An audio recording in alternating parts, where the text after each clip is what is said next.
Hello students. तो आज जो है हाइड्रोकार्बन का प्रीवियस ईयर क्वेश्चन का डिस्कशन स्टार्ट करेंगे। तो सबसे पहले सेक्शन ए से स्टार्ट करेंगे। इसमें एक ही क्वेश्चन है, यह है आपका fill in the blank. Kolbe's electrolysis of potassium succinate gives CO2 and dash.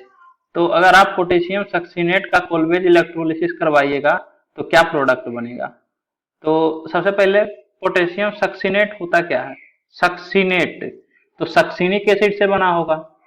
Succinic acid ohms gap आपको पता है, देखिए COH OMS 012, तो दो CH2 ग्रुप CH2 फिर COH, तो ये सक्सिनिक एसिड है। अब इसमें से पोटेशियम सक्सिनेट चाहिए, तो यहाँ H प्लस की जगह K प्लस, मतलब H की जगह CO के CO minus K plus, similarly CO minus K plus, ये आपका पोटेशियम सक्सिनेट होगा। यहाँ से H हटा दीजिए। तो ये पोटेशियम सक्सिनेट का स्ट्रक्चर है।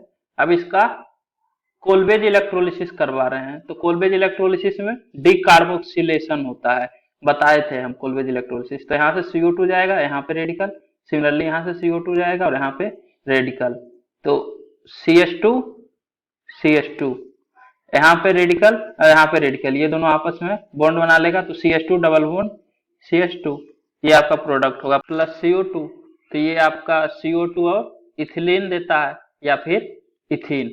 तो इथीन या इथिलीन कुछ भी बोलिए, दोनों सेम ही है। तो इसका आंसर होगा इथिलीन या फिर इथीन, दोनों में से कुछ भी आप लिख दीजिए। इसके बाद सेक्शन बी जो है सिंगल ऑप्शन करेक्ट टाइप है। इसमें फर्स्ट क्वेश्चन है, इन CH3CH2OH ethanol the bond that undergoes heterolytic cleavage most readily is. Option आपके पास दिया हुआ है, जिसमें बोल रहा है कि अगर आप हेट्रोलिटिक क्लीवेज कीजिएगा तो कौन सा बॉन्ड जो है वो इजिली क्लीवेज हो जाएगा, मतलब हेट्रोलिटिक क्लीवेज किसका बहुत आसानी से होगा। तो इसके लिए क्या होता है कि अगर दो एटम के बीच में इलेक्ट्रोनिगेटिविटी डिफरेंस जितना ज्यादा होगा उतना ही आसानी से वो हेट्रोलिटिक क्लीवेज करेगा। जैसे आपका कार्बन कार्बन है, तो इस केस में दोनों एटम सेम है, तो यहाँ पे इलेक्ट्रोनिगेटिविटी सेम है, तो इस बॉन्ड का होमोलिटिक क्लीवेज होगा। जब ये बॉन्ड ब्रेक होगा तो दोनों को एक एक इलेक्ट्रॉन मिलेगा, हेट्रोलिटिक हो ही नहीं पाएगा, क्योंकि दोनों के पास इलेक्ट्रॉन खींचने का क्षमता सेम है। तो एक इलेक्ट्रॉन इस कार्बन के पास, दूसरा इलेक्ट्रॉन इस कार्बन के पास।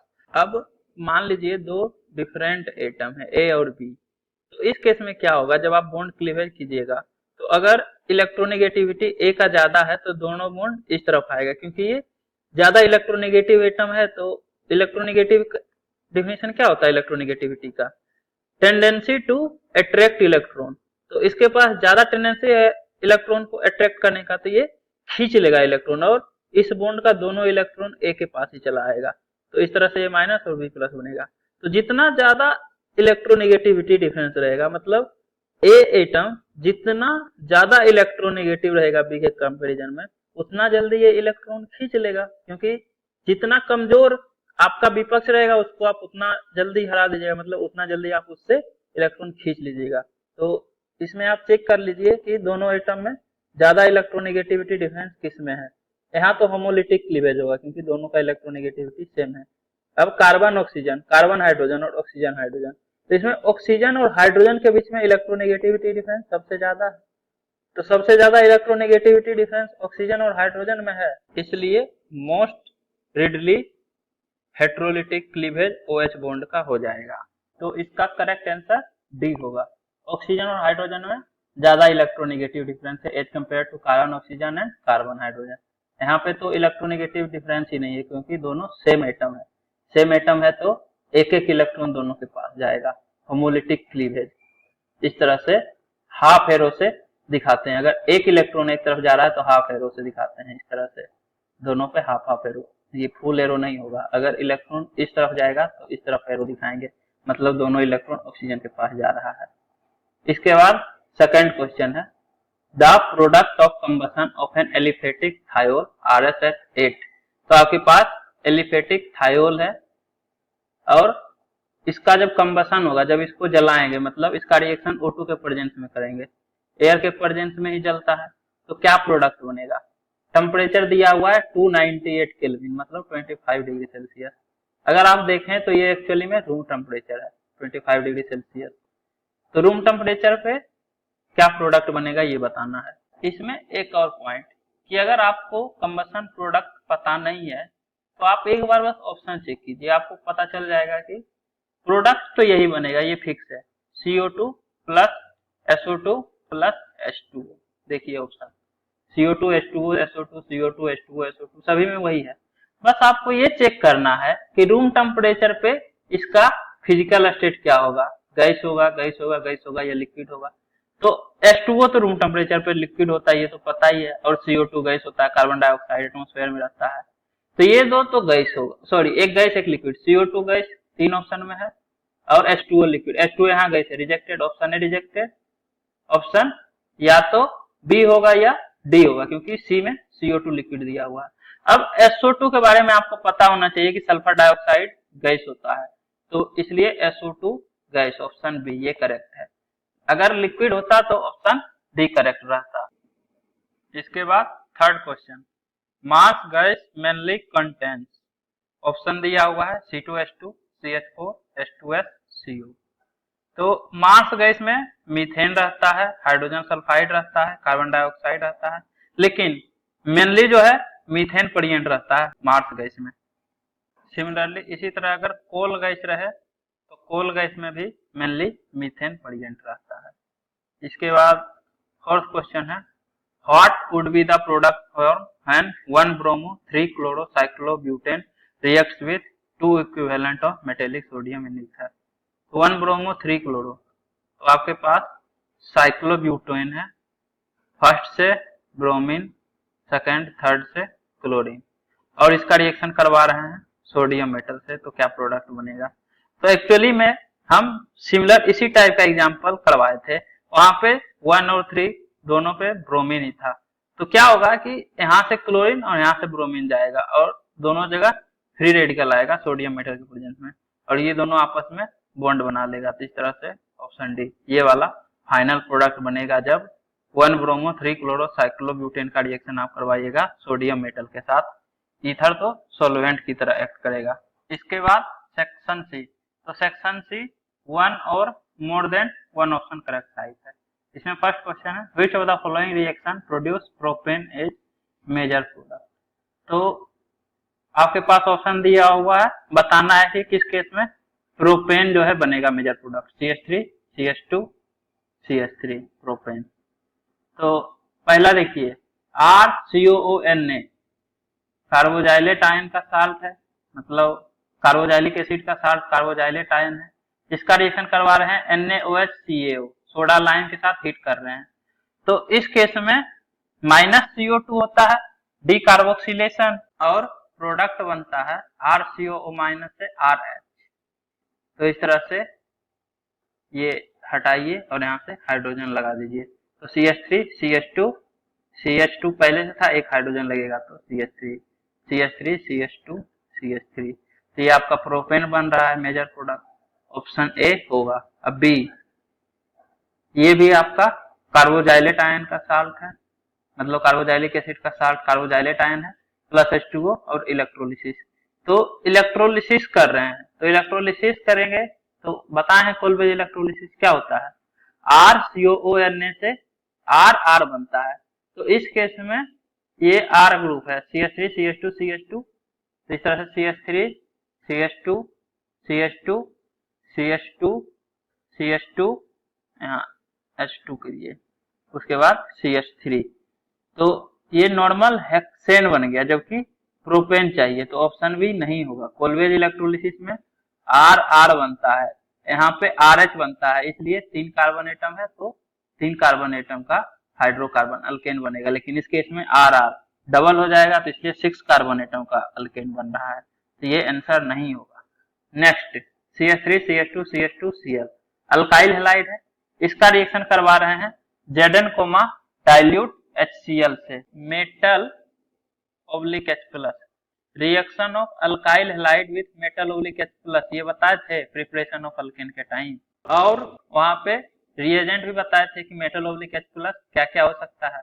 वहां पे Zn ओब्लिक HCl भी था, तो क्या बनेगा, RCl से RH बन जाएगा।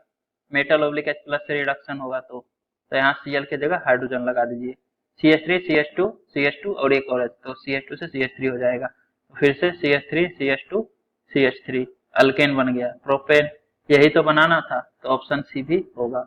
इसके बाद ऑप्शन डी, इसका रिएक्शन जिंक मेटल से कर रहे हैं, तो ये देखिए विसिनल डाइहैलाइड है, और विसिनल डाइहैलाइड का रिएक्शन बताए थे जिंक मेटल के साथ।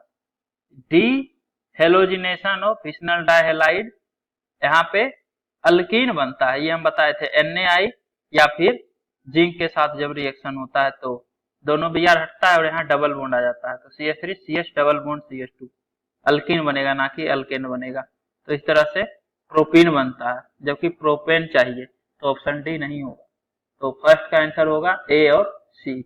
मल्टीपल चॉइस है तो ए सी दोनों हो सकता है, तो ए सी आंसर होगा इसका। इसके बाद फिर second question, choose the correct option that gives aromatic compound is the major product.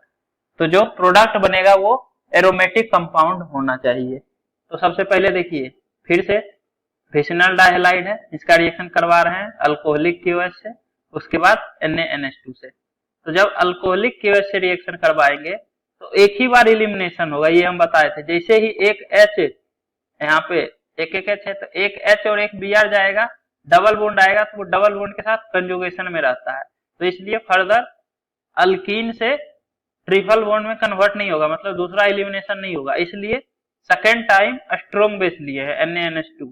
ये हम डिटेल में बताएं कि अल्कोहलिक KOH से पुअर इल्ड रहता है अगर अल्काइन बन भी गया तो यहाँ पे साफ साफ लिख दिया है कि अल्कोहलिक KOH से किए उसके बाद NaNH2 से, मतलब अल्काइन बनाना है NaNH2 के बाद। तो दोनों Br हटा दीजिए, दोनों H हटेगा, दो बार एलिमिनेशन होगा, एक बार अल्कोहलिक KOH से, दूसरा बार NaNH2 से। तो यहाँ से CH3 C triple bond CH, CH3 C triple bond CH। अब इसका रिएक्शन करवा रहे हैं रेड हॉट आयरन ट्यूब। आपको हम अल्काइन का रिएक्शन बताए थे, मतलब इथाइन का CH ट्रिपल बॉन्ड CH का रिएक्शन बताए थे कि जब इसको रेड हॉट आयरन ट्यूब से पास करते हैं तो बेंजीन बनता है, तो फिर से बेंजीन ही बनेगा। इस केस में एक हाइड्रोजन की जगह एक मिथाइल ग्रुप है, तो दो में एक मिथाइल ग्रुप, तो इस तरह से CH3, यहाँ भी CH3, यहाँ भी CH3। जब तीन ऐसा तीन ग्रुप आपस में कपलिंग करेगा, पॉलीमराइज करेगा, तो इस तरह से तीन मिथाइल ग्रुप आएगा, तीन हाइड्रोजन के जगह तीन मिथाइल ग्रुप, तो ये आपका प्रोडक्ट बनेगा फाइनली। देखिए बेंजीन है, बेंजीन डेरिवेटिव जितना भी होता है सारा एरोमेटिक होता है, ये एरोमेटिक कंपाउंड बन रहा है, तो ऑप्शन ए होगा। इसके बाद ऑप्शन बी, तो ये आपके पास NaOMe बेस है, और आपको पता होगा कि ये जो हाइड्रोजन रहता है ये एसिडिक हाइड्रोजन रहता है। इसका रीजन भी यही है कि जब ये बेस के साथ रिएक्शन करता है तो एरोमेटिक कंपाउंड में कन्वर्ट हो जाता है, इसी कारण से ये एसिडिक हाइड्रोजन रहता है, क्योंकि नॉन एरोमेटिक से एरोमेटिक में जा रहा है, अपने से ज्यादा स्टेबल में जा रहा है, तो ये फिजिबल रहता है रिएक्शन, तो इसलिए स्टेबल प्रोडक्ट बनाना चाहता है एरोमेटिक होने के कारण। तो ये बेस से रिएक्शन करता है ये एसिडिक हाइड्रोजन और ये प्रोडक्ट बनता है जो कि एरोमेटिक है। एरोमेटिक का कंडीशन बताए थे cyclic and planar complete conjugation, उसके बाद हक्कल रूल, मतलब 4n+2 पाई इलेक्ट्रॉन, मतलब 4n+2 का मतलब हुआ 2 पाई इलेक्ट्रॉन या फिर 6 पाई इलेक्ट्रॉन या 10 पाई इलेक्ट्रॉन, इस तरह से। तो यहाँ देखिए 1+2 और एक नेगेटिव चार्ज, तो 3 × 2, एक बॉन्ड के कोरस्पोंडिंग 2 इलेक्ट्रॉन, सिमिलरली दूसरे बॉन्ड के कोरस्पोंडिंग 2 इलेक्ट्रॉन, 2+2 4 इलेक्ट्रॉन, और तीसरा नेगेटिव चार्ज के कोरस्पोंडिंग 2 और इलेक्ट्रॉन +2, तो 6 पाई इलेक्ट्रॉन है, तो हकल रूल को भी फॉलो कर रहा है, तो इसलिए ये एरोमेटिक कंपाउंड होगा।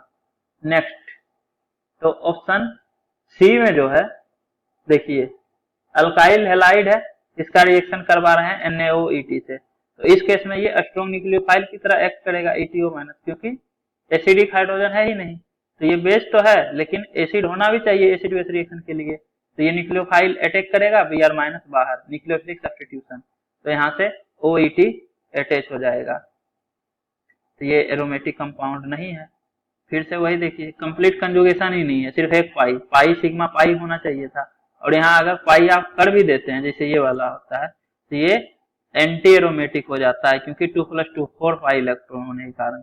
अगर 4n इलेक्ट्रॉन रहता है 4n पाई इलेक्ट्रॉन, तो वो एंटी एरोमेटिक होता है।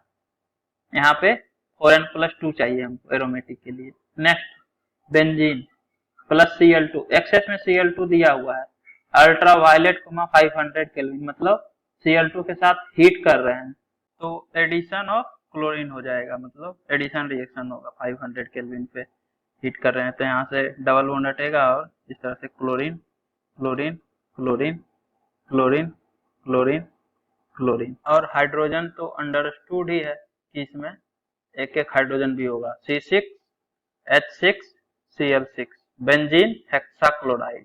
ऑब्वियसली ये एरोमेटिक कंपाउंड नहीं है, कंजुगेशन कहाँ से, पाई बॉन्ड ही नहीं है, तो कंजुगेशन आप इसमें कहाँ ढूंढिएगा, तो सिर्फ ए और बी इसका करेक्ट आंसर है। अब अगले लेक्चर में सेक्शन डी से कंटिन्यू करेंगे, तो उम्मीद करता हूँ कि आपको ये वीडियो पसंद आई होगी। यदि आपको ये वीडियो पसंद आई है तो इसे लाइक करें, कमेंट करें और अपने दोस्तों के बीच शेयर करना ना भूलें। Thank you.